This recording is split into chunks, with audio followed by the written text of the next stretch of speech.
प्रिय विद्यार्थियों, आज हम गौतम धर्म सूत्र के प्रथम प्रश्न के चतुर्थ अध्याय का अध्ययन करेंगे। इस चतुर्थ अध्याय में गृहस्थी के क्या धर्म होते हैं, कि गृहस्थ आश्रम में रहने वाले व्यक्ति के धर्म, विवाह के भेद और उस विभिन्न प्रकार के जो विवाह के भेद हैं, प्रकार हैं, उनसे उत्पन्न जो संतान है, उन संतानों का जो है यहाँ पर वर्णन किया गया है। कि गृहस्थ आश्रम जो है, ये सभी आश्रमों जो हैं इसके ऊपर आश्रित रहते हैं। कि ब्रह्मचारी जब समावर्तन संस्कार हो जाता है, अर्थात जब उसकी शिक्षा की समाप्ति हो जाती है, तो उसके पश्चात गृहस्थ का जीवन प्रारंभ होता है। और गृहस्थ का जीवन प्रारंभ करने के लिए विवाह आवश्यक है। तो विवाह उपरांत वह जो ब्रह्मचारी है वो गृहस्थ आश्रम में प्रविष्ट होता है।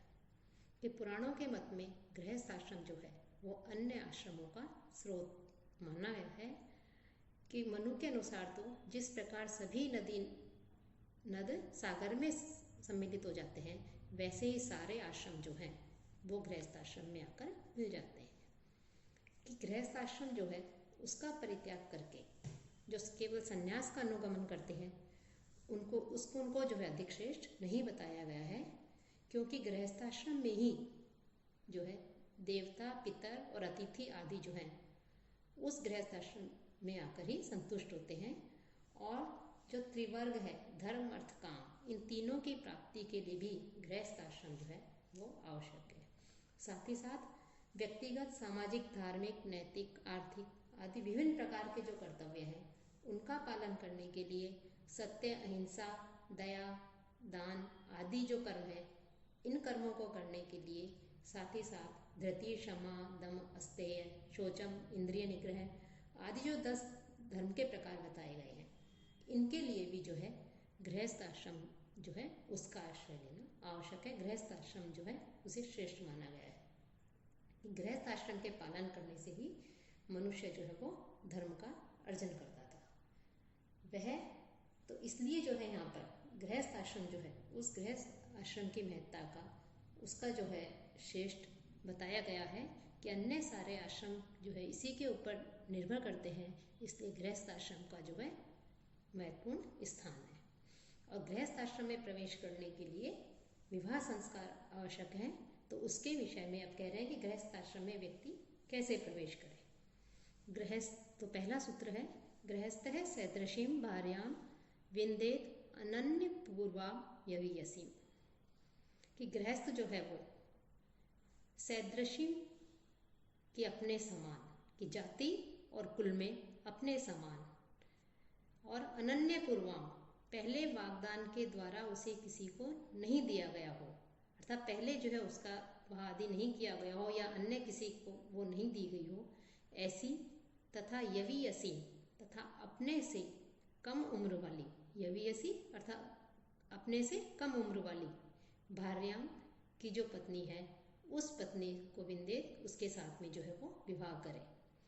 कि गृहस्थ आश्रम में जो प्रवेश करना चाहता है समावर्तन के पश्चात ब्रह्मचारी, तो इसके लिए उसे विवाह करना आवश्यक है। और विवाह के लिए वो जो है अपने ही समान कुल वाली, जाति वाली, और जिसे पहले किसे नहीं दिया गया है वागदान के द्वारा भी, तो ऐसी अपने से उम्र में कम, आयु में कम जो छोटी जो पत्नी है, उस जो स्त्री है, उससे जो है वो विवाह करे। दूसरा सूत्र है असमान अप्रवर ही विवाह है।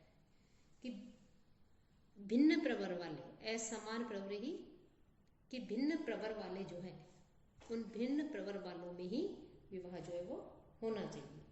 कि विवाह के लिए एक तो अपने जाति की होनी चाहिए, दूसरा जो है अपने प्रवर वाले नहीं होने चाहिए। कि हम देखते हैं कि जब कोई विवाह आदि किया जाता है तो वहाँ पर जो है गोत्र, प्रवर आदि को मुख्य रूप से देखा जाता है। कि हम सब जो है कहीं ना कहीं किन्हीं ऋषि या मुनियों से जुड़े हुए हैं, अर्थात उन्हीं की संतानें हैं, चाहे वो सूर्यवंशी हो, असुरवंशी हो, चंद्रवंशी हो या किसी भी कुल से हो। कि ऋषियों में भी जो बहुत से ऐसे ऋषि हुए हैं जिन्होंने जो है वेदों का अध्ययन किया, ज्ञान प्राप्त किया, और वो जो ऋषि हैं उन ऋषि के आधार पर ही जो है गोत्र, प्रवर आदि चलते हैं। तो हम जो है दो मुख्य चीजें हैं, गोत्र और प्रवर। गोत्र तो लगभग हम सुनते सभी हैं लेकिन जानते नहीं हम सामान्य रूप से कि वास्तव में गोत्र क्या है। कि गोत्र का अर्थ है कि वह व्यक्ति किस ऋषि के कुल का है। जैसे किसी व्यक्ति ने कहा कि मैं जो है भारद्वाज कुल से हूँ, मेरा गोत्र भारद्वाज है, तो इसका तात्पर्य है कि उसके कुल के जो ऋषि हैं वो भारद्वाज हुए हैं। भारद्वाज उनके कुल के आदि पुरुष हैं। तो इसी प्रकार से जो है और भी, जैसे वशिष्ठ हैं तो कोई कहे कि मैं वशिष्ठ हूँ, तो इसका मतलब उनके कुल के जो ऋषि हैं वो जो है वशिष्ठ हैं। और कहीं तो इस प्रकार से ये सब एक गोत्र आ गए। तो एक गोत्र का व्यक्ति जो है उसके लिए गोत्र जो है उन जैसे गोत्र जो है उन गोत्रों से व्यक्ति जो है उसकी और उसके जो वंश है उसकी पहचान होती है। साथ ही साथ अब एक दूसरा है इसमें प्रवर, कि जिसका कि यहाँ पर गौतम धर्मसूत्र में उल्लेख हुआ है, असमान प्रवर ही विवाह है, कि भिन्न प्रवर वालों में ही विवाह करना चाहिए। कि प्रवर जो है इसका अर्थ होता है श्रेष्ठ, कि जो गोत्रकार हैं, जो महान ऋषि हैं, उनको जो है उसके जो पूर्वज हैं उनको प्रवर कहते हैं। कि जैसे कोई भारद्वाज ऋषि है, उनके वंश में यदि कोई अपने अच्छे कर्मों के द्वारा, श्रेष्ठ कर्मों के द्वारा कोई व्यक्ति जो है ऋषि हो जाता है, महान कार्य करता है, वो अच्छे कार्य करता है, तो ऋषि हो जाता है, तो फिर उसी के नाम से जो है वो वंश आगे चलता है। तो मूल ऋषि जो होते हैं उनके गोत्र के बाद, कि मूल ऋषि जो है उनके नाम से तो गोत्र चलता है, लेकिन उनके गोत्र के बाद में यदि उनके कुल में, उनके वंश में कोई श्रेष्ठ व्यक्ति हो जाए, श्रेष्ठ ऋषि हो जाए, कोई महान व्यक्ति हो जाए, तो उनके नाम से जो है वो जब वो वंश चलता है तो उसे प्रवर कहते हैं। तो विवाह संस्कार जो है उसमें अपने प्रवर वालों में विवाह करने का निषेध किया है, कि अपने प्रवर वालों से जो है विवाह नहीं होना चाहिए। अपने से जो प्रवर जो है वो यदि दूसरे प्रवर वाले हों तो उस कन्या से जो है विवाह करना चाहिए। तो भिन्न प्रवर वालों में ही विवाह करने का यहाँ कहा गया है। और साथ ही साथ कि इस प्रकार से जब विवाह किया जाता है तो ऊर्ध्वम सप्त मातृ पितृ बंधुभ्यो बीजिनः मातृ बंधुभ्य है पंचमात, कि पिता से लेकर के उनके जो बंधु वर्ग हैं, पिता से लेकर के बंधुभ्य जो बंधु वर्ग है उसमें सप्त 7 पीढ़ी से ऊपर की बीजिनः कि बीजी कहते हैं कि नियोग के द्वारा विधि से उत्पन्न करने वाला जो पिता है उससे भिन्न पुरुष, नियोग विधि से उत्पन्न करने वाला पिता से भिन्न पुरुष, अर्थात पिता के अलावा अन्य पुरुष, तो उसके वंश में जो है मातृबंधुभ्य और साथ ही साथ माता का आरंभ करके उसके वंश में भी 7 पीढ़ी से ऊपर, और मातृबंधुभ्य की माता से आरंभ करके और उसके बंधु वर्ग में पंचमात 5 पीढ़ी से ऊपर की कन्या से वो विवाह कर सकता है। कि पिता या जो पिता के तरफ के जो बंधु वर्ग हैं उनमें 7 पीढ़ी से ऊपर के यदि कोई हो तो ऐसे से जो है वो विवाह कर सकता है। साथ ही साथ माता की तरफ जो है 5 पीढ़ी से ऊपर की यदि कोई कन्या है तो उस कन्या से भी जो है विवाह कर सकता है। वैसे तो प्रवर और गोत्र में विवाह का निषेध किया है, लेकिन यहाँ पर जो है 5 पीढ़ी से ऊपर, 7 पीढ़ी से ऊपर जो है विवाह करने की अनुमति दी है। अब इसके पश्चात जो है चौथे जो वो है आपका सूत्र है, इसमें विवाह के प्रकार बताए गए हैं। कि विवाह जो है कि धर्मशास्त्र परंपरा में 8 प्रकार के विवाह माने गए हैं। कि विवाह के प्रकार आपने बीए प्रथम वर्ष में भी जो है उनका अध्ययन किया होगा, साथ ही साथ अन्य जो आपके द्वितीय तृतीय वर्ष में भी संक्षेप में इसका अध्ययन किया होगा। तो भारतीय जो धर्मशास्त्र परंपरा है उसमें 8 प्रकार के विवाह माने गए हैं। ब्रह्म विवाह, प्राजापत्य विवाह, आर्ष विवाह, देव विवाह, गांधर्व विवाह, आसुर, राक्षस और पैशाच। तो ये 8 प्रकार के विवाह कहे गए हैं। तो इन 8 प्रकार के विवाहों के विषय में यहाँ बता रहे हैं कि किस प्रकार ब्राह्म विवाह किसे कहते हैं, प्राजापत्य विवाह किसे कहते हैं, आर्ष विवाह किसे कहते हैं, तो ये बता रहे हैं कि ब्राह्मो विद्या चारित्र बंधु शील संपन्नाय दध्यात आच्छाद्य अलंकृता। कि ब्राह्म विवाह किसे कहते हैं? कि विद्या की जो वेदों का ज्ञाता है, वेद ज्ञान में निपुण है, कि जो उत्तम आचरण करने वाला है, ऐसे को बंधुशील संपन्न है, कि अपने और जो बंधु बांधव हैं उन बंधु बांधवों से संपन्न और शील और शीलवान, कि सदाचारी हो, उत्तम आचरण करने वाला हो, वेदों का विद्वान हो और श्रेष्ठ बांधवों से युक्त हो, ऐसे शीलवान वर को जो है दद्यात् दे। क्या क्या दे? कि आच्छाद्य अलंकृता, कि आभूषण आदि के जो हैं उनके द्वारा अलंकृत जो कन्या है, उस कन्या को जब उसे प्रदान किया जाता है तो उसे जो है ब्राह्म विवाह कहा जाता है। अर्थात जिस विवाह में अलंकारों एवं परिधानों से सुसज्जित जो कन्या है, उस कन्या को वेदों का ज्ञाता और सुचरित शीलवान जो व्यक्ति है, उस व्यक्ति को आमंत्रित करके पिता के द्वारा जो उसे कन्या प्रदान की जाती है, जो विवाह किया जाता है, उसे जो है ब्रह्म विवाह कहते हैं। और इस ब्रह्म विवाह को सर्वश्रेष्ठ जो है विवाह, सबसे प्रशस्त विवाह माना गया है। अब दूसरा है प्राजापत्य विवाह, कि प्राजापत्य विवाह जो है इसका तात्पर्य है कि संयोग मंत्र है प्राजापत्य सह धर्मश्चर्यताम इति, कि प्राजापत्य विवाह में क्या होता है? संयोग मंत्र है कि सह धर्मचर्यताम, कि तुम दोनों की सह धर्मचर्यताम, कि तुम दोनों साथ में रह करके गृहस्थ आश्रम के जो धर्म है उन धर्मों का पालन करो। कि सह धर्मचर्यताम, कि तुम दोनों एक साथ रहकर गृहस्थ आश्रम के धर्म हैं, कर्तव्य हैं, उनका पालन करो। तो इस प्रकार के मंत्र के साथ में जब कन्या प्रदान की जाती है तो उसको जो है प्राजापत्य, तो उस विवाह को जो है प्राजापत्य विवाह कहते हैं। कि जब यह कहकर के कि तुम दोनों साथ में रह करके जो है धर्म का आचरण करो, तो इस प्रकार से कहकर के जब कन्या प्रदान की जाती है तो उस विवाह को जो है प्राजापत्य विवाह कहा जाता है।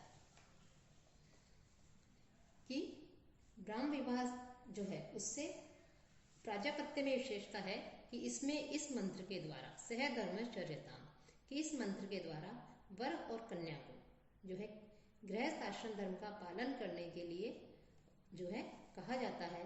तो यहाँ पर जो है ये प्राजापत्य विवाह कहलाता है। कि प्राजापत्य विवाह को जो है काय विवाह की भी संज्ञा देते हैं, क्योंकि जो ब्राह्मण ग्रंथ है उन ब्राह्मण ग्रंथों में कै जो है उसका तात्पर्य है प्रजापति। कै को जो है प्रजापति देवता भी माना जाता है, तो इसे काय विवाह की भी संज्ञा देते हैं और इसे प्राजापत्य विवाह भी कहा जाता है। तो प्राजापत्य विवाह उसे कहते हैं कि जब पिता वर और कन्या को कि तुम दोनों साथ मिलकर के जो है धर्म का आचरण करो, यह कहकर के वर को सम्मानित करके मधुपर्क आदि के द्वारा जब कन्यादान कर दिया जाता है तो उसे प्राजापत्य विवाह कहते हैं। विवाह का तीसरा भेद है आर्ष विवाह, कि आर्षे गो मिथुनम कन्यावते दद्यात्, कि आर्ष विवाह किसे कहते हैं? कि आर्षे, कि आर्ष विवाह में वर अथवा वर के बंधुजन जो है वो कन्यावते, कि कन्या जो है उस कन्या के पिता को या उसके अभिभावक को गो मिथुनम, कि दो जो गाय हैं वो गायें प्रदान की जाती हैं, या एक गाय बैल का जोड़ा कह सकते हैं, तो वो जो है उसे प्रदान किया जाता है, तो उसे आर्ष विवाह कहते हैं। कि ये जो है कि एक गाय और एक बैल का जोड़ा या दो गाय लेकर के जो है इस प्रकार से जब अपनी कन्या का विवाह जो है वर से कर दिया जाता है तो वह आर्ष विवाह कहलाता है। इस आर्ष विवाह में वर के द्वारा कन्या के पिता को या उसके जो अभिभावक हैं उनको जो है दो गाय देने के लिए या एक पशु का जोड़ा देने के लिए कहा गया है। कि इसका तात्पर्य ये नहीं कि जो कन्या का पिता है उसने अपनी कन्या का विक्रय कर दिया था, उसे बेच दिया, कि कन्या के विक्रय के रूप में नहीं, अभी तो वैसे ही सामान्य रूप से जब एक गाय बैल की जोड़ी लेकर के या दो गाय लेकर के जब अपनी कन्या का विवाह किया जाता है तो उसे आर्ष विवाह कहते हैं।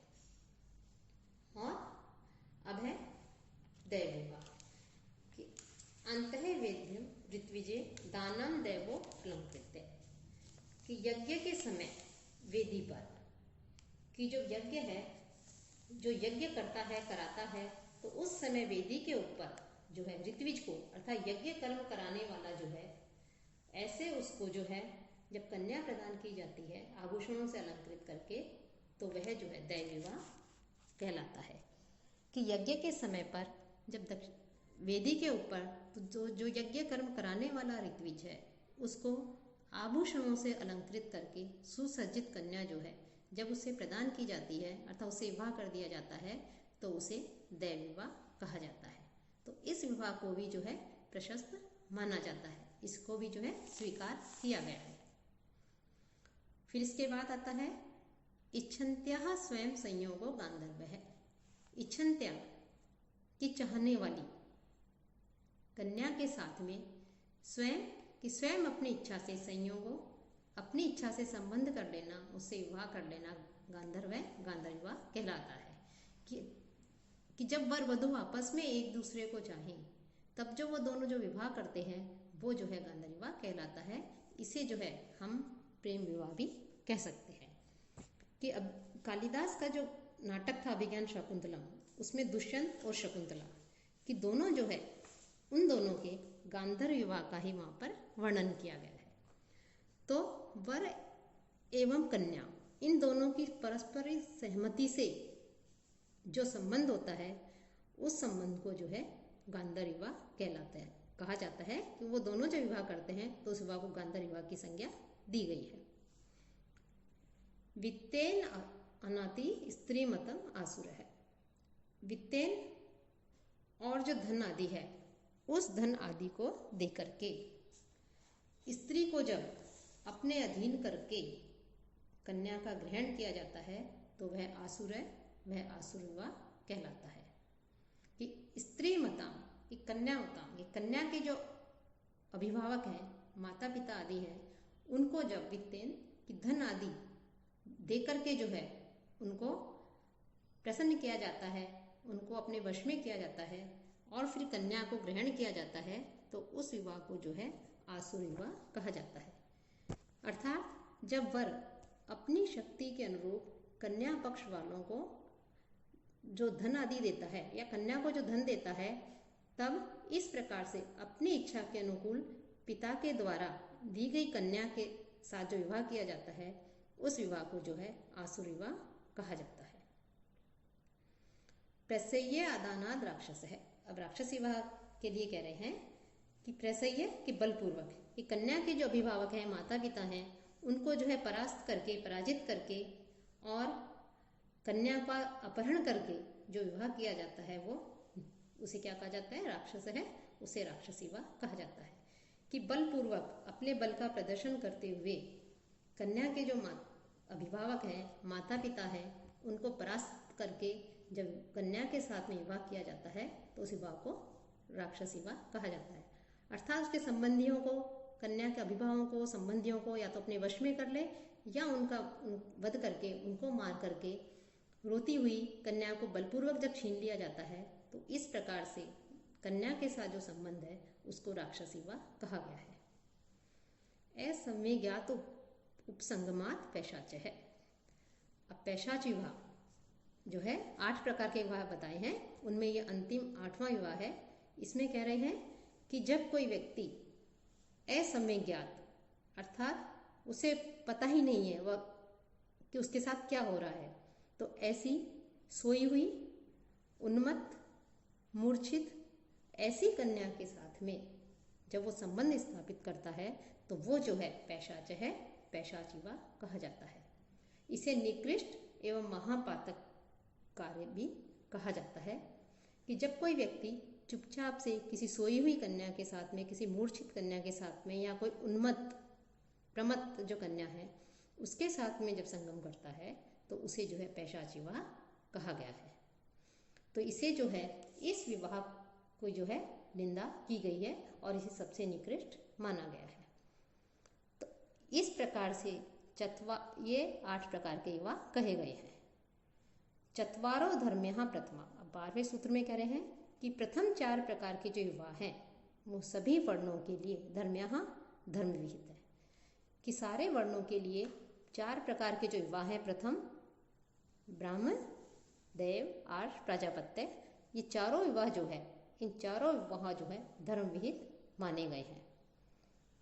षड देख के कि कुछ ये कहते हैं कि ऊपर के चार तो हैं ही, लेकिन साथ ही साथ जो गांधर्व और आसुर विवाह है उसको भी जो है धर्मानुकूल मानते हैं कि ब्राह्मण, देव, आर्ष और प्राजापत्य तो जो है धर्मसंगत है ही, इसके अलावा कुछ स्मृतिकार जो है वो गांधर्व और आसुर विवाह को भी जो है धर्म के अनुकूल मानते हैं। और जो राक्षस और पैशाच है, इस विवाह की तो जो है शास्त्रों में प्रशस्त नहीं माना गया है, अप्रशंसनीय माना है और इनकी जो है निंदा की गई है। तो यहाँ पर मुख्य रूप से देखा जाए तो प्रथम 4 प्रकार के विवाहों को ही जो है धर्म संगत मान करके उनकी प्रशंसा की गई है, प्रशंसनीय माने गए हैं।